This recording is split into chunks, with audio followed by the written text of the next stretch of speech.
Let's begin. First of all, today's shir is לעילוי נשמת Yitzchak ben Avraham זיכרונו לברכה. He is the father of Jane Medved. Jane came to the shir for many, many years, and Jane, I don't know exactly when the yurt site was. She said yesterday I said to Naomi, I said, the truth is I have no idea what day of the week it is. I don't know what month it is. I don't know what date it is. I just kind of lost track with everything. Do with him. I'll just say this much about it. She told me in the past he was a surgeon who lived in Chicago, and at some point he just felt the pull to come here, drop everything, came here, moved to Israel, moved the family to Israel, and this is where Jews have to be. You know what I'm saying? Years and years and years ago. So it's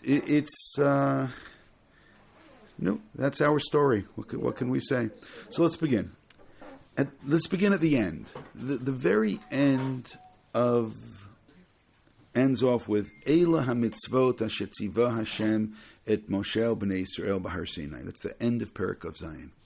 If you actually have a Chumash in front of you and you felt like looking it up, you can see that the end of Perek Vav ends in a very similar way. It also says, and these are laws and statutes and so on and so forth that God had said to Moshe by Har Sinai. If we go back to last week, and therefore this will be quite appropriate whenever somebody deems it necessary to borrow this year and say it for a year that we do Bahar and Bechukotai together. So the beginning of Parshat Bahar starts out with, this should not be all that surprising, it starts out with Bahar. And it says, V'diber Hashem Moshe Bahar Sinai. So therefore, what we have over here is the end of the, as long as it's not someone's pacemaker going, so then I'm fine. No, it's fine. It just creates more work for me editing out all the noise afterwards. I have to edit out all kinds of things. And if I say anything funny, I also edit it out. People who listen to this, they say, oh, that's pretty boring. You say, yeah, that's pretty boring. Maybe I'm going to make like one whole share just of all the funny things. Here are the bloopers. Here are the outtakes from all the other share. Yeah, I guess we should do that. Anyway, so what we have over here is actually two or really three different references to Har Sinai. Now, Har Sinai is not a foreign place to us. It's not like it would have said over here something like, and this is the Torah that was taught in New Jersey. So then we would all be saying, hold it, what are we doing in New Jersey? And there's lots of other places that would cause us to question. Similarly, you can now fill in the blank right now, whichever, you want to say Newton, Massachusetts, or it was. Okay, you can choose your don't even say it. You can choose whatever places that you want to fill in here. Then we'd be troubled. But Har Sinai, of all alternative, again, I have to think a second what this is an alternative of, but of all alternative places or all places that could be mentioned, that we would be willing to forget that, or even make believe that there's no problem over here. Okay, that's really what I want to get to. Is there a problem? Is not a problem? But we can just kind of skim over it, because of course Har Sinai, that's where we are by Har Sinai, which I'm going to say now is correct, except for one possible problem. Now, who either helps us a lot or doesn't help us at all? That's Rashi. Rashi will help us a lot in absolutely becoming convinced that there's no issue here whatsoever, and we can completely ignore this, and we could feel good about ourselves for ignoring it and then not even question any further. Rashi, back by the beginning, which means by Perek Kafei, by the beginning of Parshat Bahar, says Bahar Sinai, and what's then is going to be taught Shemitah and Yovel. So Rashi then says one of the most famous is lines in Rashi, which is used in modern Hebrew. Modern Hebrew. This is a phrase as well. I don't know if everyone will know how to identify where it's from. They say Ma'in in Shemitah. It's the Har Sinai, which essentially is a way of saying what does one thing have to do with the other, and that's the question that Rashi brings in. Now, what is really the thing which Rashi is contending with? Why now does it say Bahar Sinai? So now, just pause a second and think. From the beginning of Sefer Vayikra, all the way till this point, there has been almost no identifying now places or time, which means Vayikra we stand still. Vayikra begins with this And God called out. So where did he call out from? It doesn't even say where he called out from. So God called out. You have to go to the end of the previous book. The Mishkan is built. Everything is ready. Moshe is ready. Moshe is poised. And then God calls out. So where does God call out? Presumably, and now I'm working a little bit too hard based on a couple other verses, between the Kruvim, the sound comes out. And Rashi's going to ask about a little bit of a contradiction in some places. How does the sound come down? Does it come down? Does it go up? Where is it? But essentially, it's in the Mishkan by the Kruvim. The sound comes out, goes directly to Moshe. Moshe hears the word of God. And that's been all of the book of Vayikra. There's been no reason at any point for us to question, for us to think any further than that. We stood still. Or if you want to make a comparison, you can compare it to, you choose now. You want to compare it to Shemot? Lots of time moved on. Lots of place moved on, right? We get to Egypt. We're enslaved in Egypt. We leave Egypt. We cross the sea. We have our battle with Amalek. We get to Har Sinai, right? So I'm saying there's lots of movement. In terms of time, there's lots of movement. We have Moshe as a child. We have Moshe growing up. We have Moshe running away. We have Moshe coming back. We have the people leaving. And again, the time goes on. This many days there, they had taken the bread out with them or the matzah with them. Then the month starts to fall. Then they arrive at Har Sinai, and then Moshe goes up. Moshe comes down. We have a whole time frame going throughout Shemot. You want to start with Bamidbar now? Again, we have a time frame. We have movement which is taking place. Now compare all of that with the book of Vayikra, where we essentially stand still, no time goes by. We're the same day when we begin, we're the same day when we end. And now this shift from that calling out, that intimate calling out from God to Moshe, he calls out to him, he starts to speak to him, but it's coming from the Mishkan, and that being compared to right over here, where it says, and God spoke to Moshe Behar Sinai Lamor, which you have to ask yourself, so why does it tell us this now? Although there's actually another question before the why, and that is, what does it mean? What exactly is being communicated? And here Rashi frames the question in a particular way, and therefore will give a particular answer. Mani Shmita Etzel Har Sinai, v'lo kol mitzvah Har Sinai. Now, Rashi just now set down a theological point. All mitzvot were said at Sinai.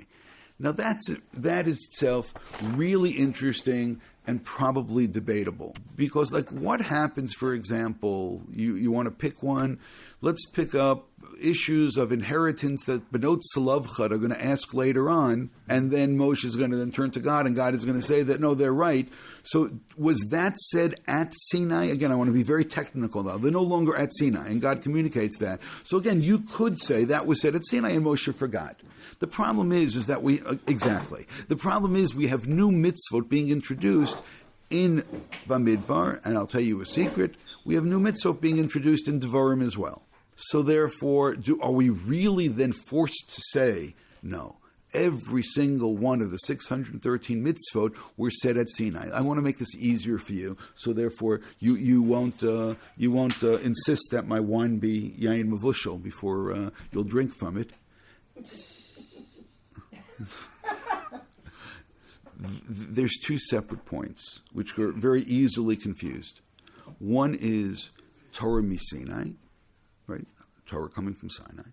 And the other is Torah min hashamayim, which means the divinity of the Torah. If I believe that every word and every letter, every commandment was communicated, min hashamayim, it comes down, God is the one who said it. Do I also have to insist that every single mitzvah originated geographically at Sinai? So I'm saying is, I could say, oh no, God said this to Moshe at some later point, but it's still God saying it to Moshe, so it's still Torah min hashamayim, and I don't have to insist that everything was Torah mi Sinai. Unless you're going to say that Torah mi Sinai doesn't mean what I think it means, but Rashi over here is using this really as an archetype and saying, oh, why over here does it say that Shemitah was given at Sinai, which, by the way, that would then actually create Shemitah as an outlier, right? Why is Shemitah being said as opposed to everything else in the book of Vayikra, where all of that is communicated from God to Moshe, where he's speaking, where the Mishkan already exists, and the voice is coming out from the Kruvim. So again, why is this an outlier? So what is Rashi now going to tell us? Oh no, it's not an outlier. which means Rashi turns the question into the answer. It doesn't get better than that, right? Just realize what Rashi just now did, because that's magic. This is the magic of Rashi over here. So it was so good that none of us even realized that there was a question anymore. But let's again start with the question that he asks. Ma inyan Shemitah Yetzer Sinai? Why by Shemitah does it say that this was given at Sinai? Now, what's really the question? It's really as opposed to everything else in Vayikra. And now Rashi, you have to decide if Rashi answers that. V'lo kol mitzvot nemru b'Sinai. So now Rashi just now threw out and said, all mitzvot are from Sinai. Now, again, I'm going to say, you can understand how that could be a debatable point. Kol mitzvot min hashamayim. Do I also have to say kol mitzvot min Sinai? Let's keep reading. Ella ma shmita nemru klalotel upratotel v'dikotel mi Sinai. Just like Shemitah was said with its generalities and with its details from Sinai, av kulam nemru klalotel v'dikotel mi Sinai. Kach shnuya b'torah Kahn. And that was Torah Kahn. So let me help a little bit more. Rashi just now answered another question, al haderech, on the way, without even bringing it up as a question. Don't answer me. What are the Lamitet Malachot? And how do we know? And the real answer is Halacha Moshe Sinai. It's based on Masorah, based on tradition. You can look in verses, analyze this, but this was given Torah Sinai. Of the 39 Malachot, you can tease out 2, 3, 4 maybe of them, but most of it is not written in Torah Shebechtav. When it comes to Shemitah, so much more detail is taught compared to Shabbos. Now you could say, hold it a second. I'm not going to argue which is more important, but I can say Shabbat's a pretty important thing. It's mentioned 5 times in the book of Shemot, but none of those 5 times gives me all of the details what I need to do. Don't do any malacha. What's malacha? Right? You have to know what malacha is. But when it comes to Shemitah, a lot more details are given. So now you could argue, and there have been those who've argued, that Shabbat is every week. So we remember week after week after week. And by the way, let's be honest. When it comes to laws of Shabbat, we don't always know what's a Torah law, what's a rabbinic law. It doesn't make a difference. What's the difference between them? Because we know this is what we keep. And when it comes to Shemitah, it's every 7 years. So that already becomes something which is a little more difficult. By the way, there's a number of times if Moshe will use his logic in a tshuva, he'll say, oh, what's the minhag by something which is pretty rare? The exact case that I saw this the first time was you can have a wedding on the 17th of Tammuz on a Saturday night. So it's the day before the fast day. Did the 3 weeks start yet based on the calendar, or does it start based on when the fast starts? So Rav Soloveitchik believed it started with the calendar. It's already the 17th day. So there's a kuli. You don't start fasting yet. Good. Rav Moshe said it's something which is rare. By the way, you can look up now mathematically how often it happens. He goes, when something's rare, there's no minhag. A minhag, by definition, is only something which is common. By the way, what is the most uncommon mitzvah that we have? And that would probably be making a bracha on the sun every 28 years. Rosh Shlomo Zalman Auerbach writes that the minhag is for women not to come. So go ask Rosh Shlomo Zalman, how can you have a minhag of something every 28 years when, okay, what can I say? By the way, very, very often happens Erev Pesach, which could be exactly why they're not coming. It's Erev Pesach. What are you, crazy? Anyway, let us now try. Last time was Erev Pesach. Let's come back to Rashi. Rashi just now said, he answered a second problem. Again, that's why this is part of, the observation of the brilliance of Rashi. What's the second problem? Why is there so much detail over here? Again, there's 2 points now that he's answering. One is, why is Shemitah mentioned in connection with Har Sinai when nothing else really is over here? Secondly, why are all the details over here? So he says, these things come together. All the mitzvot are by Sinai, and just like over here God mentioned all the details, now we know that by all the mitzvot God taught all the details as well. By the way, just because he teaches all the details doesn't mean that all the details make it to Torah Shebechtav. A lot of the details that are saved for Torah Shebal Peh. So therefore, essentially what Rashi did over here, now this now creates the archetype. Of course you have questions you can ask. Why is this the archetype? Why isn't, now pick any of the other 612 mitzvot and say that should have been the one that's the archetype, and that Rashi doesn't really address, but he does continue, and he cited, this was in Torah Kahn, the Midrash Halacha, and then he continues and he says, V'niralish shekach pirusha. He goes, I think this is right. And by the way, he didn't use the word pshat, but he says that this is the interpretation. Now he's getting technical. He says, we don't find certain elements of the Shemitah Karka. We don't find certain elements of it repeated later on. Lamadu shalakto b'Torah kulan nemer misinai. Uba katuv v'lamed Kahn al kol dibor shenadar b'Moshe shemisinai yu kulam klolotem v'diktem v'chaz v'nishum ba'arvot morav. All the laws were stated here, and all the laws were repeated. And I'm not going to go deeper into this Rashi. There's a lot more to say about this, but I will point out that there is somebody that we know learned Chumash with Rashi. Yes, and who's that? I've said this enough times. And then who's that? Not all the grandchildren. Rabbeinu Tam, for example, was 5 years old or so when Rashi died. But on the other hand, Rabbeinu Tam had an older brother who was 15. Right, Rashi had a grandson who was 15 years older than his younger brother Rabbeinu Tam, and that's the Rashbam. And the Rashbam was 20 years old, and he tells us that he sat and learned Chumash with Rashi. Now, no, he tells us that they discussed and they argued some things. He said Rashi even agreed with him on some of the things. Where you have to then wonder, did Rashi really agree, or is this a grandfather? It's the Rashbam's telling you he agreed. But look at the Rashbam in source number 4, Behar Sinai, right? Bahar Sinai, Kodem Shukam Ol Moed. That therefore this was said prior to the building of the Ohamoid. Now look what the Rashbam did just so simply and so elegantly, and he didn't get complicated. All that he said is, again, all of Sefer Vayikra for the first 24 chapters comes from one piece of core material, and now chapters 25, and we're going to see moving onwards, is a whole section that says, oh, this was what was said at Sinai, and this was what was said at Sinai. So the Rashbam just threw out and said, yeah, this was said prior to, prior to the rest of Vayikra. Now you, of course, you have another question you could ask. Well, if it was said prior, why is it put over here? What is going on over here? But the Rashbam doesn't bother with that. He just throws out this simple explanation, and immediately two things should come to mind now. Just to help you think about this. One is, what is the Ibn Ezra going to say? Because the Ibn Ezra did learn and was influenced by the Rashbam. And how's he going to take this? And the other is going to be, so what's the Ramban going to say? Because anytime something's in sequence, so what's the Ramban going to say? Hold it. Of course things are in sequence, but that's not as simple as you think. Yes. He's saying that God taught everything in everything. Again, he didn't use these words. Everything. He taught everything to Moshe, Torah Shebachsav and Torah Shebal Peh. He taught you all the generalities and all the details as well, which means it is a living Torah, it's an operational Torah, it's a Torah that we know how to make use of, and everything was taught in this way. So therefore, the second question that he didn't ask, why there's so many details over here, it's not that he didn't ask the question, he just observed, there's so many details over here. So many details, this is the case for all mitzvot, all Torah mitzvot were taught this way. So God taught Moshe everything with everything with everything. So that's essentially what Rashi is doing. But on the other hand, the Rashbam is not engaging in any of what Rashi just now did. I'm saying that's part of what's interesting. He doesn't engage in this whole issue about, again, what did Rashi turn this into? Not about geography and not about time.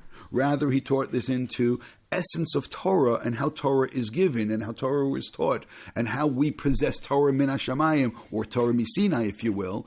But the Rashbam just, just like completely ignored what his grandfather, right, what Rashi said. And instead he said, Bahar Sinai, because this was said at a different juncture. And, it's hard to read this Rashbam and ignore it. Let me just put it like that. It's hard to read it. And I want to say something else before, get a little ahead of myself right now.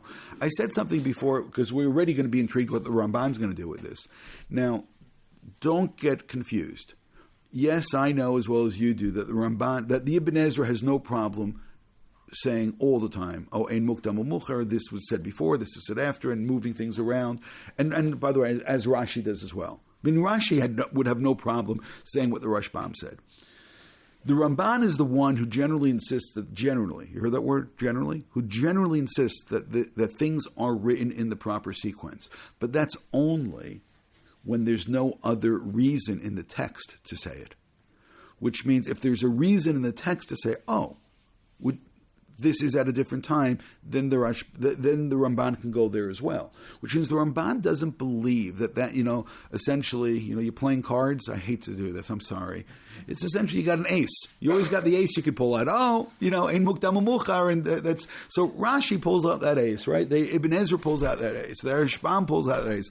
The Ramban doesn't pull out that ace unless it actually said so in the Torah, which means the Ramban is not. We've seen this before.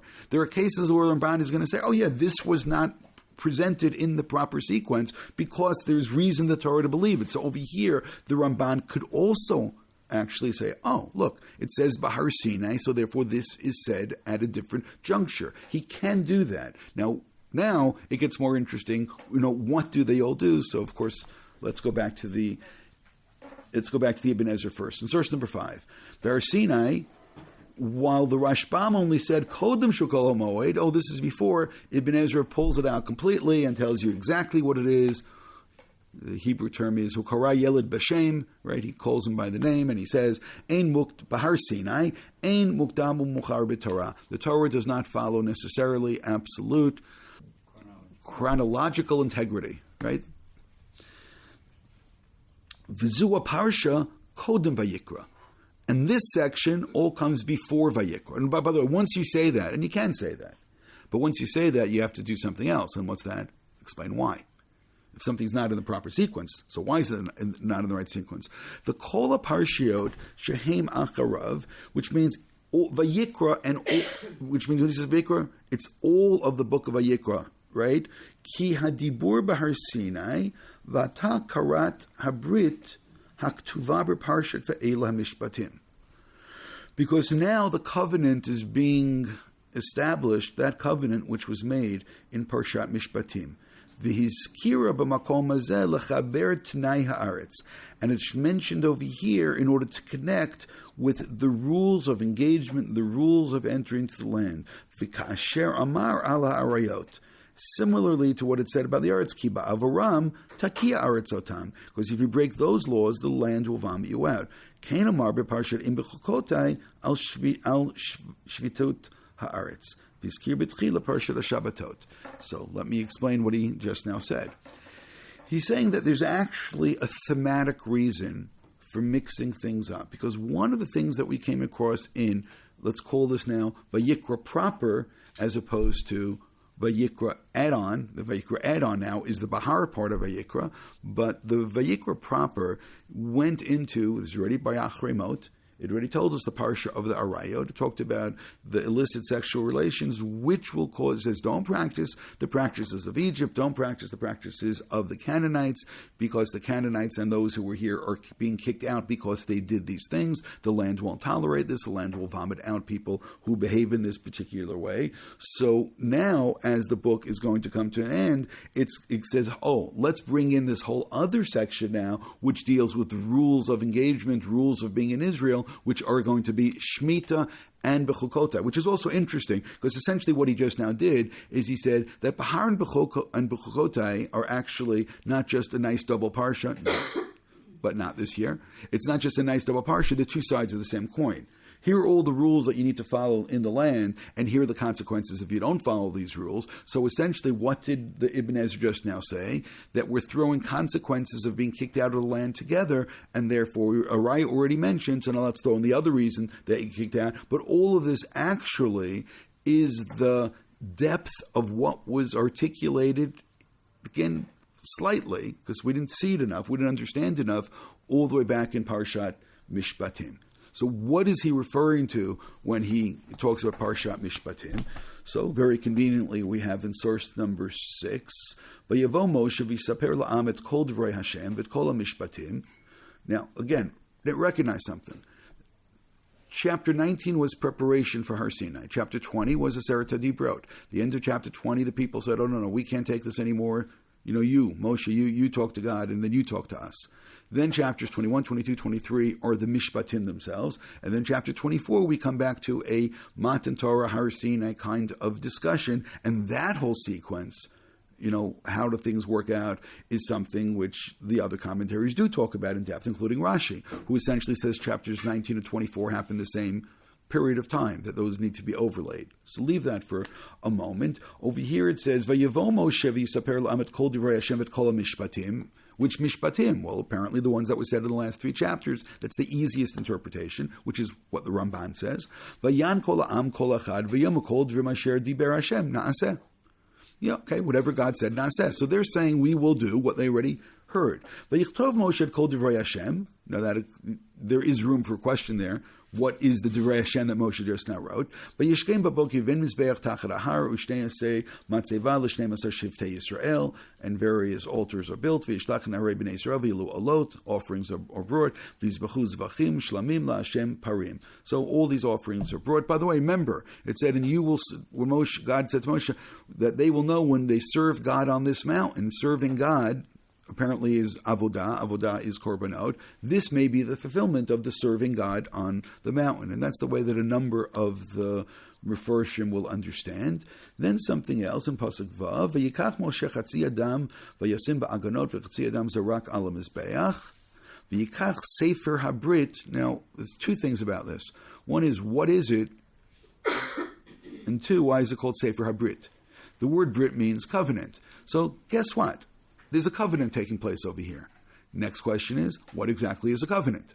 And incidentally, everything that we saw a moment ago, taking the korbanot and taking the blood and the sprinkled blood, they're all most likely part of the covenant which is being described over here. But nonetheless, we have a book which is being described, and that is this Sefer HaBrit, Vayikra ba'oznei ha'am, and read in front of the people, Vayomru, and the people said, Kol asher diber Hashem, na'aseh v'nishma. Which, by the way, completely ruins Na'aseh v'nishma, right? We prefer it to be completely floating out of context without anything else. And again, like the Midrash, the various nations, do you want the Torah? Everyone else says, well, what does it say? And then, no, and no. Na'aseh v'nishma, well, Na'aseh v'nishma comes after some information has been conveyed. And I guess we need to know what exactly is in this Sefer HaBrit. V'yikach Moshe dam yizrak al am, so yes, we've done this once before, if this sounds familiar to some of you. Rashi will embrace that Gemara that they said Na'aseh v'nishma and there's no real context to it. Rashi will allow that the people know what obviously they know, and that will include the Shev Mitzvah B'nei Noach and include what Ezra said by Bara, and because that was history as it was, and that they know. Rashi would also allow that the Sefer that was written, the Sefer Brit, is actually the Brit that was formed between God and the Avot, which means that's the Brit that we're talking about. God is fulfilling His side of the covenant over here, but what covenant? It's a previous covenant.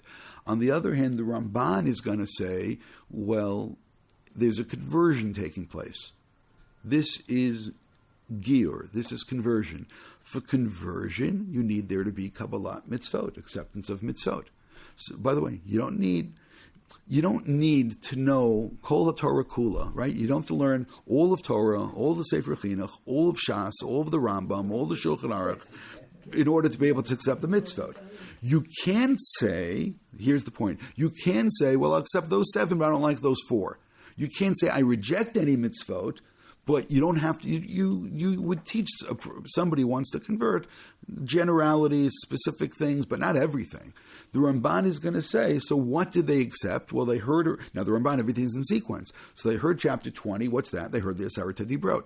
They heard chapters 21, 22, 23, because it just said Moshe taught them the Mishpatim. So they learn a lot of the Mishpatim, and they say Na'aseh v'nishma now, which means there's a conversion taking place. There's Kabbalat mitzvot.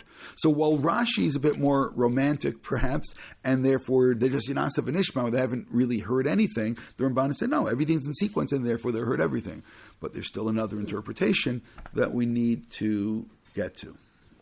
The Bechor Shor, in source number 7, in a certain sense, this is going back to the Ibn Ezra and going back to the Rashbam. Bechor Shor comes from the Tosfot school. So he's influenced similarly, from like the Ibn Ezra is influenced. By the way, those of you who don't know, the Ibn Ezra, of course, is from Spain, but he did travel over to France. And he was completely blown away when he learnt the Rashbam's approach.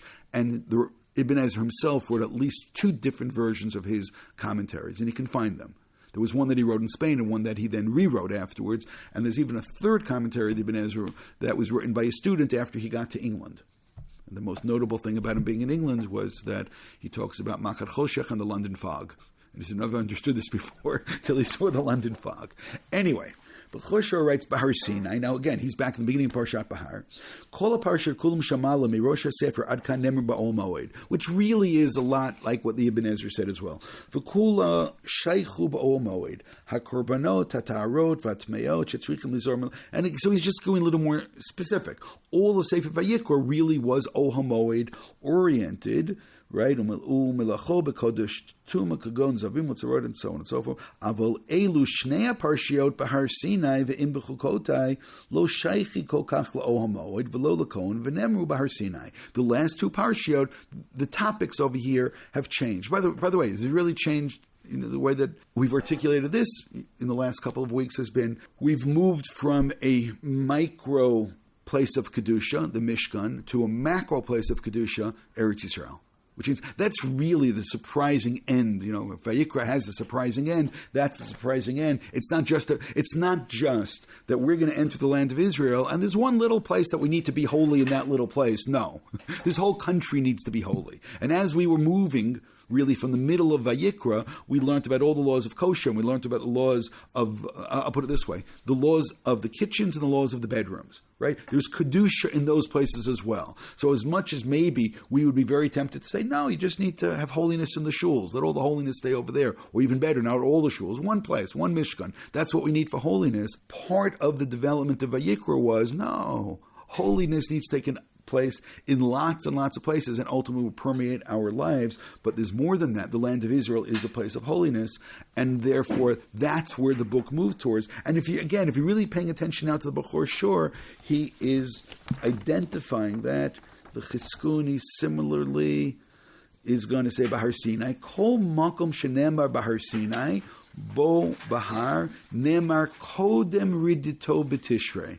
And now the Chizkuni just now gave me a headache. The reason he gave me a headache is now I realize that everything I've done until this point has been superficial. Because now he's just taken us to a whole other place. And I'll explain. Give me one more second, Stu. Give me 1 second. And he took us to another place. Because now, when I say Har Sinai, I have to ask myself another question.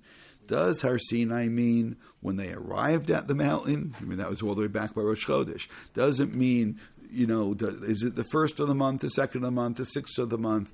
Is it right? Is it when Moshe goes up the first time? When Moshe comes down the first time? When Moshe goes up the second time? When Moshe comes down? Is there a third time according to Rashi? Does this mean when he comes down? Which means Har Sinai, great, because that's the location. Now give me the date.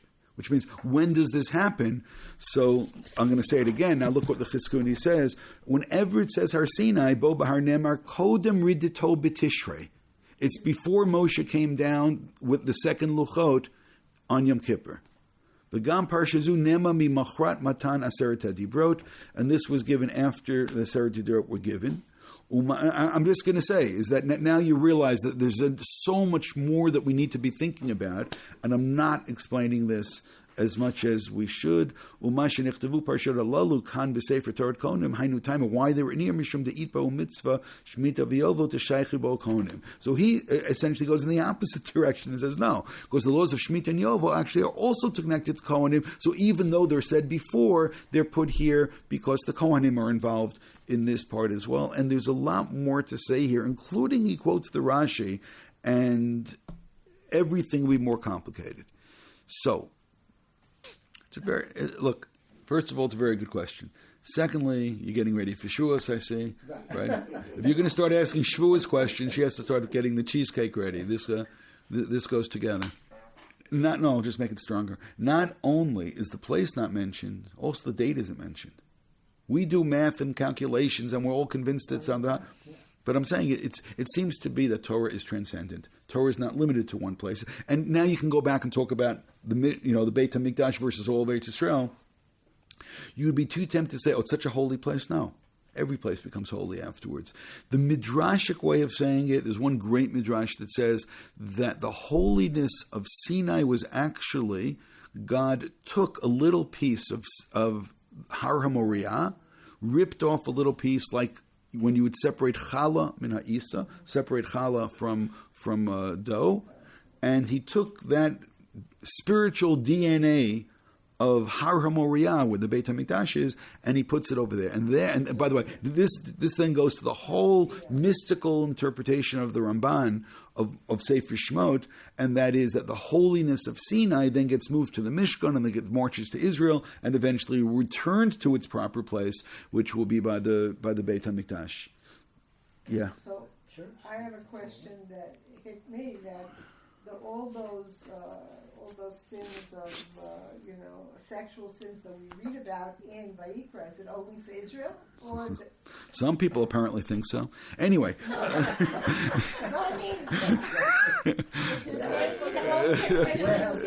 in Israel, then what about these laws that popped in? No, what it says is that that the land won't tolerate these laws, and it doesn't say though that these laws don't apply in other places as well.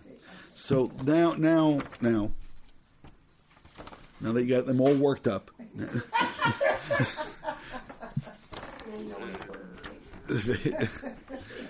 Now let's go back, and I want to look at the Mechilta, which actually will entertain various possibilities. The Mechilta is back. By the way, there's a couple of places in Mechilta that has similar things.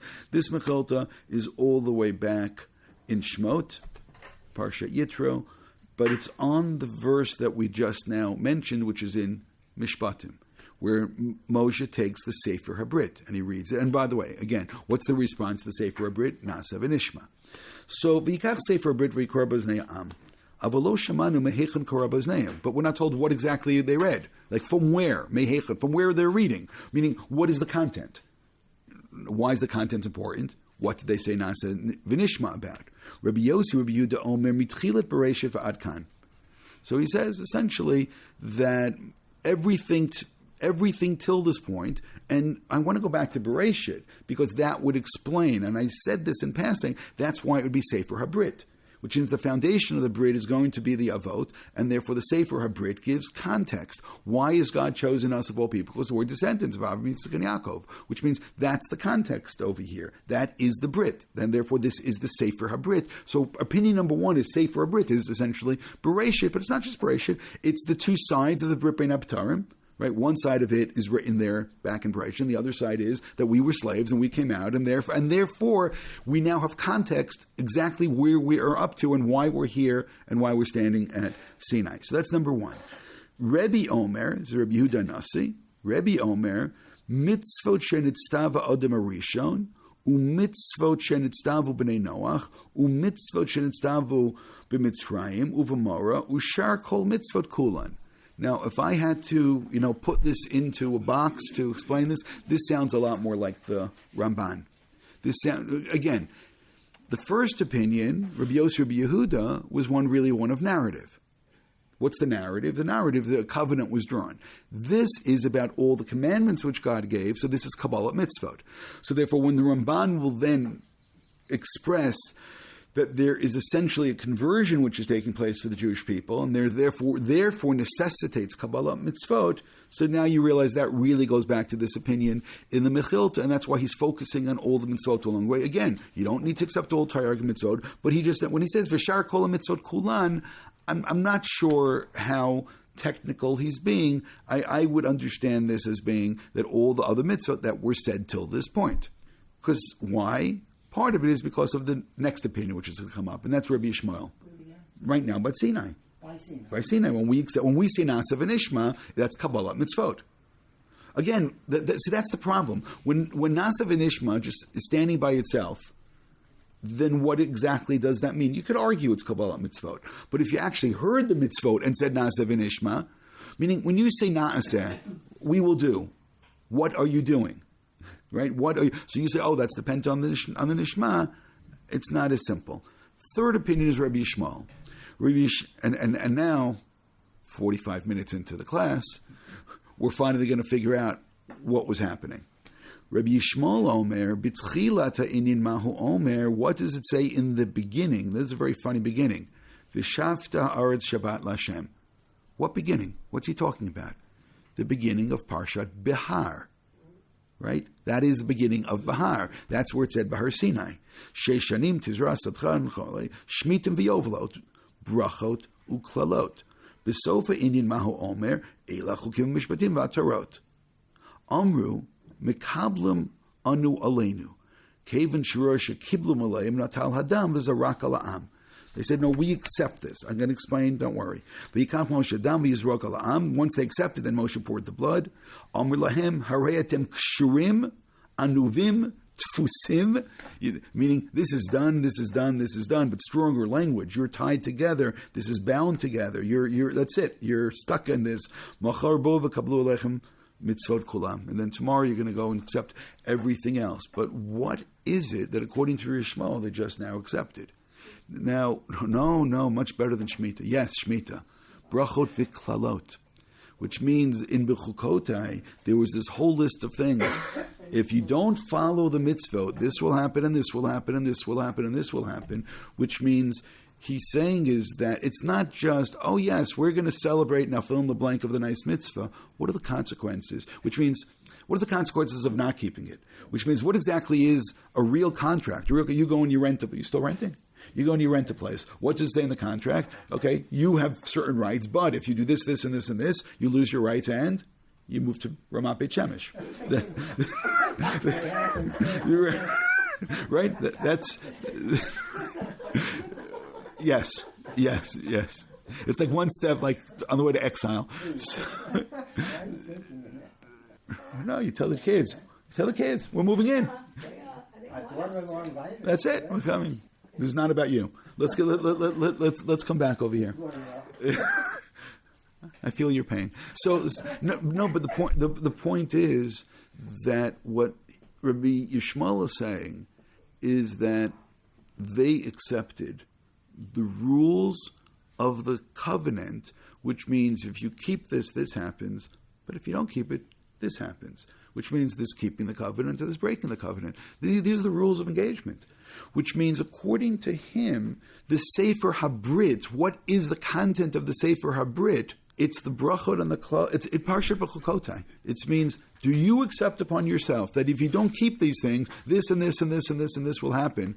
And the people said, Nasef and Ishma. By the way, that just completely takes Nasef and Ishma to another place. But I am not making any of this up. I'm reading the Mechilta. The Mechilta is really a quite authoritative source. You also now realize that when Rashi said, I'm going to go to the Midrash Halacha, go to the Torah Kohanim, and explain what Bahar Sinai means, okay, that was one way you could have done it. You also could have gone to the Mechilta over here and have presented this in a completely different way, because this is essentially what the Mechilta is doing, and it's telling us that this whole end game over here is necessary over here in Vayikra on the one hand, but is also necessary. Now, the one who's going to take everything, I already told you the Chizkuni took this to another place, the Ramban is going to take this to a whole other place as well. And one of the things that you see is that Ramban over here is really long. He's going to quote Rashi, and then in like the fifth line or sixth line at the end, he says Lashon Rashi, quotes Rashi, the Einu Nachon Be'enai Klal. Like, and nothing he said is right.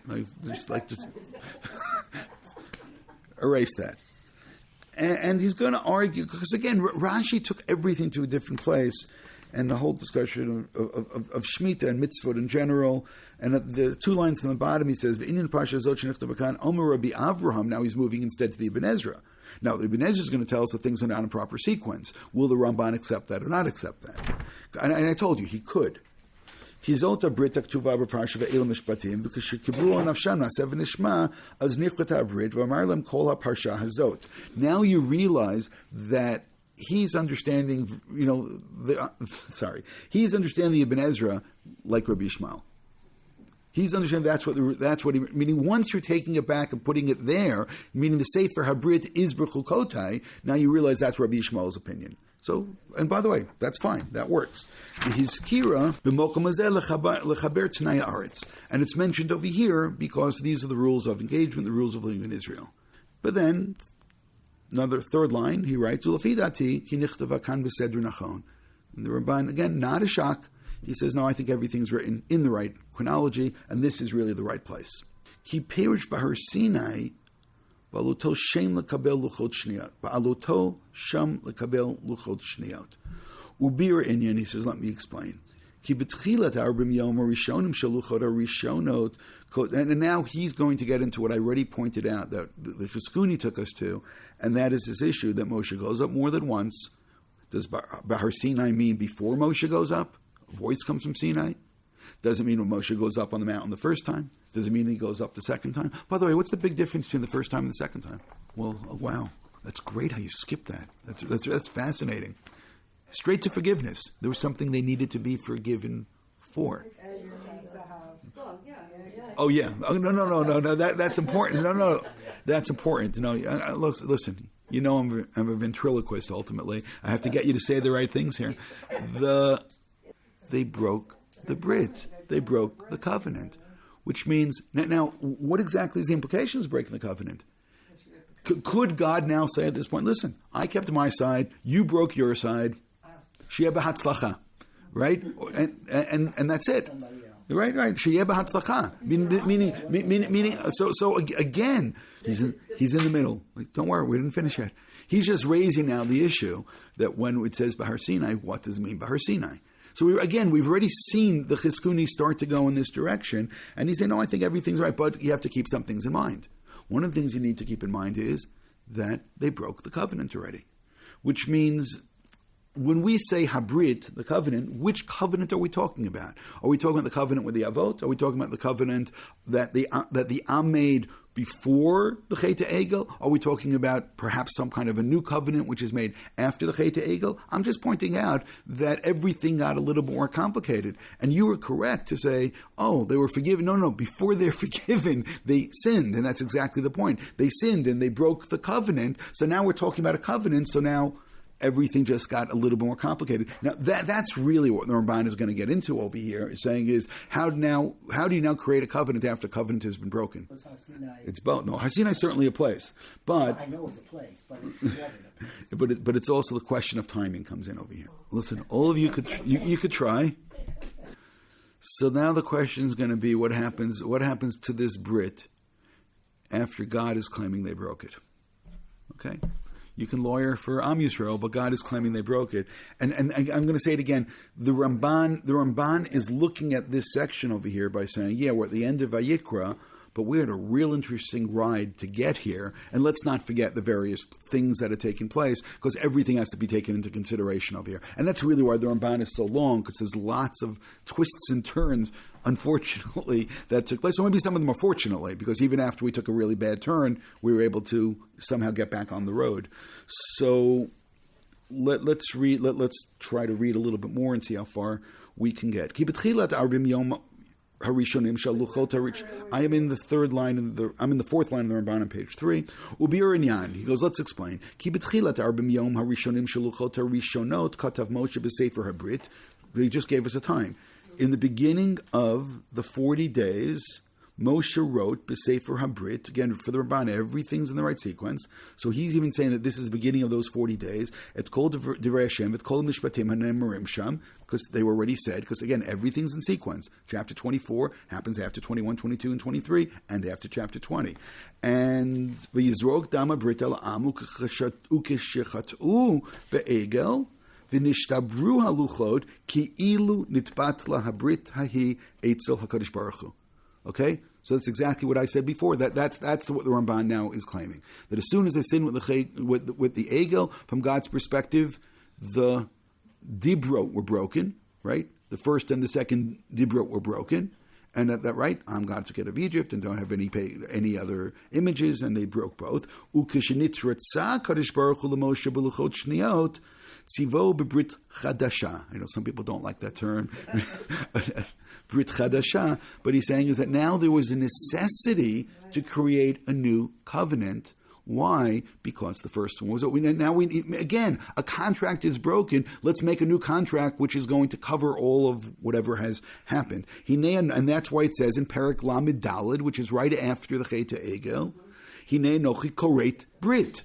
So don't move away from that. Again, we were saying this. So again, the Ramban is great.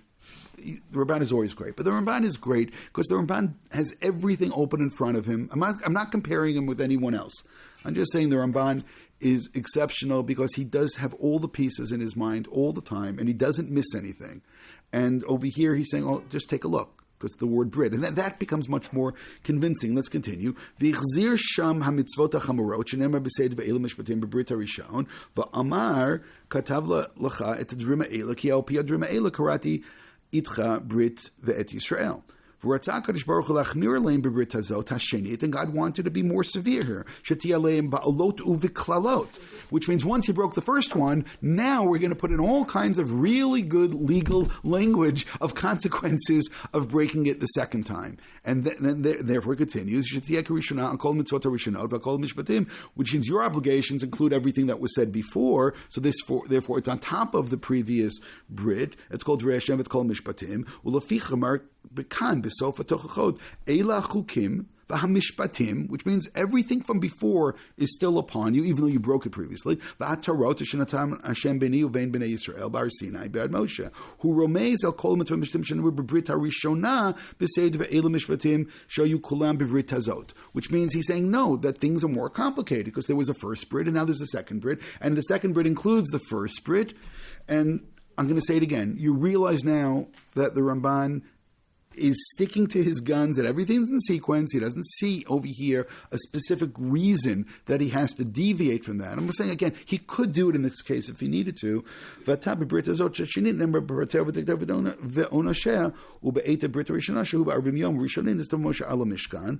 Right? And in the first 40 days, again, everything's in sequence. So what was Moshe commanded when he went up the first time? Chapter 24 is followed by chapter 25, which is Parshat Truma, Tetzav, and so on. So what happened, content of the revelation of the first 40 days, talking about the Mishkan.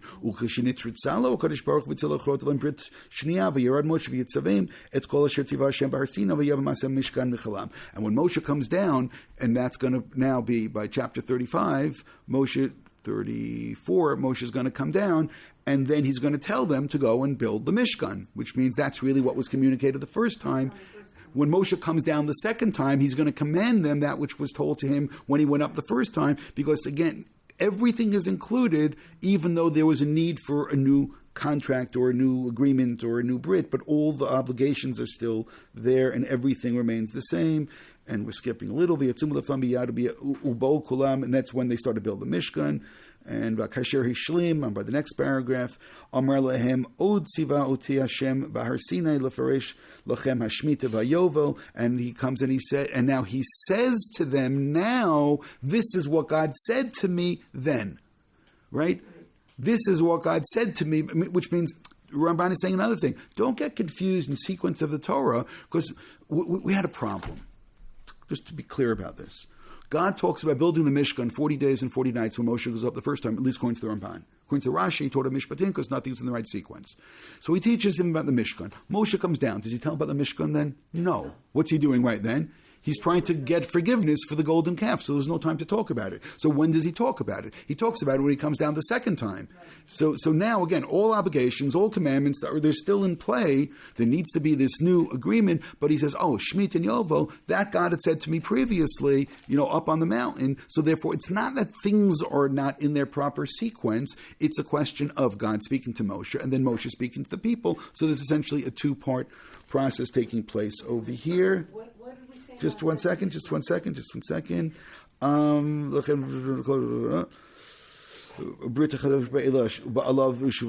and then the new commandments which are given are going to be given with the punishments as well.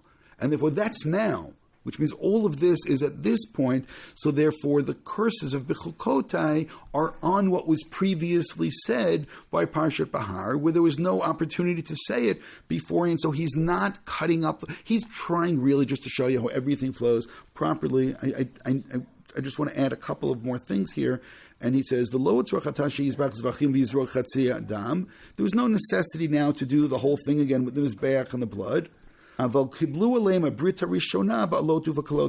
They now accepted the original covenant together with Bechukotai. So while Rabbi Yishmael says that what was the Sefer HaBrit it was with all the curses, and that happened then before the first time. The Ramban is saying, yeah, that's what happened, but that's what happened the second time. The second time, they're accepting what was said the first time, but now they're accepting it with all the consequences. So I'm just saying is that Ramban is really going in somewhat of a different direction over here. V'hi habrit k'mo shenemar elu divrei habrit shetiva shamosh lechrot b'nei Yisrael be'eretz hamoav milvad habrit shekarat otam bechorev v'ata omru shebetnai haaretz hashmita v'yovel kasher yiskor betochachot v'al zenet parsha b'brit hazot hashenit. And because that entering to Israel is going to be dependent, or staying in Israel dependent on this, that's why that was added in. I want to say one more thing about all of this, because I think there's one more element which was not articulated, and we're going to say this quickly because we don't have a lot of time right now. I said this a number of times in passing, and I said it deliberately, that there was one other Brit, and actually if you paid attention, nobody really said it.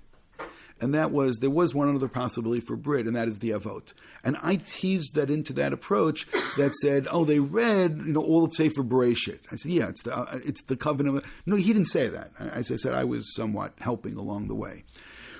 The Avot are mentioned in Shemot a number of times. When Moshe gets, even before Moshe gets, by the way, before Moshe gets to the snare, almost the last thing right before that in source 11, at the end of Perek Bet, it says, V'yishma Elokim et nakatam, right? There's a new king, and the new king enslaves them even more. So source 11, now Pasuk of Dalet, V'yishma Elokim et nakatam. God hears their cries, V'yizkor Elokim et brito. See, that's where it is. It's right there in the Torah, and God remembered the covenant. Et Avram, et Yitzchak, v'Yakov. V'yer Elokim et b'nei Yisrael, v'yida Elokim. That sets the stage for the next chapter, which is what? That's when God reveals himself to Moshe, and that's when the story begins. Right? That's when the whole story begins, but there's context to the story. The context is another Brit. And what is that Brit? The Brit with the Avot. Later on in Perek Gimel, right, when God reveals himself to Moshe at the Snevo, Yomer, Anochi l'kei avicha, l'kei Avraham, l'kei Yitzchak, v'Yaakov. Right? And again, that's the context. The context is what was just stated right before, that there is a covenant, which really means there is a contract. You can say signed, not signed, and therefore part of this is, like the Brit Bein HaBeturim, Pasuk Chet, top of the next page, Ulalotu min ha'aretz hahi, el eretz tova urechava, el eretz zvat chalav u'dvash. And what's the covenant? That, they're doing their time in terms of the enslavement, and now it's time for me to keep my side of this and to bring them out as not just as free, but bring them out to the land of Israel. In Perek Dalet, again, we're going to have this being articulated. Will they believe that God appeared to Moshe? L'man yaminu ki nera elach Hashem elokei avotam elokei Avraham elokei Yaakov. Again, all that is context. Again, Parshat Va'era, Avni Yitzchak Yaakov are mentioned, and the Izkor et Briti. Right, again, this is God's side of having to keep this contract. Again, contracts have two sides. You get to source 15, that's the Chet Egel we mentioned. So what happens by the Chet Egel? So one thing that Moshe argues is, well, it's going to make a Chil Hashem. What are the non-Jews going to say? And then in Pasuk Yud Gimel, Zachor la'avi Yitzchak uli Yisrael, avodecha, asher nishbata lahem bach, v'tidaber eleim arbed zarchim chol shemayim, v'chol aretz asher amarti atein lazarchem v'nachlu lo'olam. You have a contract. Which means, again, you want to go back to being a lawyer. Moshe now is being the lawyer. He goes, great, you have a contract. On top, it's A to Chil Hashem, and 2 have a contract. And by the way, God can now turn around and say, well, you broke the contract. Or how many of them broke the contract? What percentage should no longer be a part of this? How do we deal with this? Do we go after the majority? How do you proceed further? But Moshe's argument back over here is, but there's a Brit. There's a contract. Then you go through all of Sefer Vayikra, and what's not mentioned once than all of Sefer Vayikra? What's not mentioned once is the Avot. No, that is a meaningless comment to me. Why is it meaningless? Because it wasn't necessary.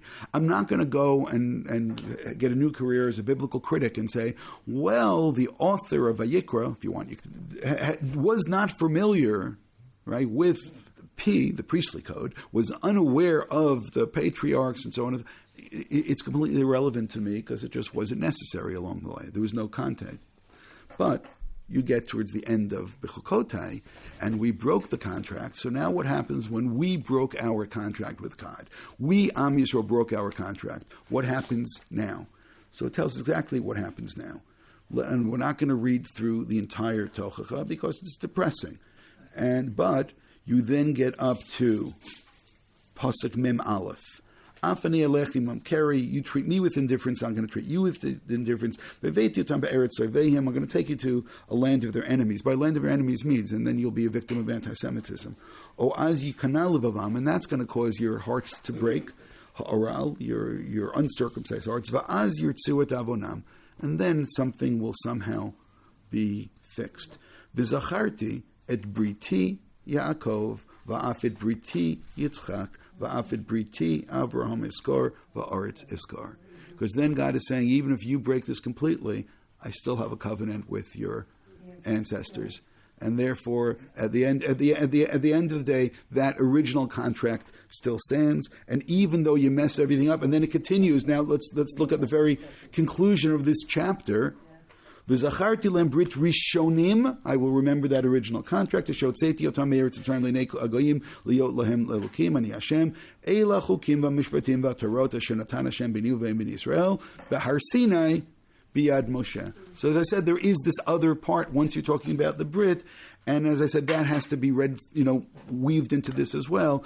So essentially the end, that's really what we dealt with today. The end of Vayikra, this Bahar section of Vayikra. What are the implications of this Bahar section?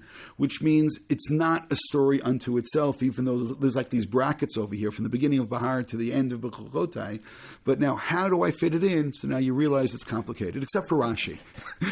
For Rashi, nothing was complicated. The question wasn't there. Rashi, the magician, makes everything disappear, and everything is simple, and everything is understood. And then you start looking at all the other commentaries, and they all come to like this one conclusion. This is not easy. This is not simple. Once you're talking about Har Sinai, there's the place, there's the time, which contract, which Brit, the original Brit, the later Brit, the middle Brit, after they sinned, before they sinned. And now you realize that all of this is much more complicated, including that wonderful approach and now you have to understand it. That wonderful approach by Rabbi Yishmael in the Medrash Halacha that says, what's the Sefer HaBrit? Well, what Brit are you talking about? Well, those were willing to go, oh no, it's the Brit of the Avot, and you saw why one can say this, or how one should understand that. Or you can say, no, the Sefer HaBrit, it's written by the end of Bechukotai. These are the rules, and now decide what Nasa v'Nishma is. Is Nasa v'Nishma that we are just saying, oh, God promised to Avraham, Yitzchak, Yaakov, everything is great, and we're in on it? Or is Nasa v'Nishma, we heard all the consequences, and we said, yeah, we accept upon ourselves all this as well. Or is it just we accepted some of the mitzvot? Again, it completely changes what Nasa v'Nishma is. I once said it like this, that according to one approach, Nasa v'Nishma becomes like a marriage, like a Hasidic marriage, like a shidduch. You never met her before, yeah, Nasa v'Nishma. You need to jump into it. Or you can say, no, it's more like a marriage, you dated, and you know what you're getting into, you know some of the mitzvot. Or you can say that it's with all of these, it's a prenup.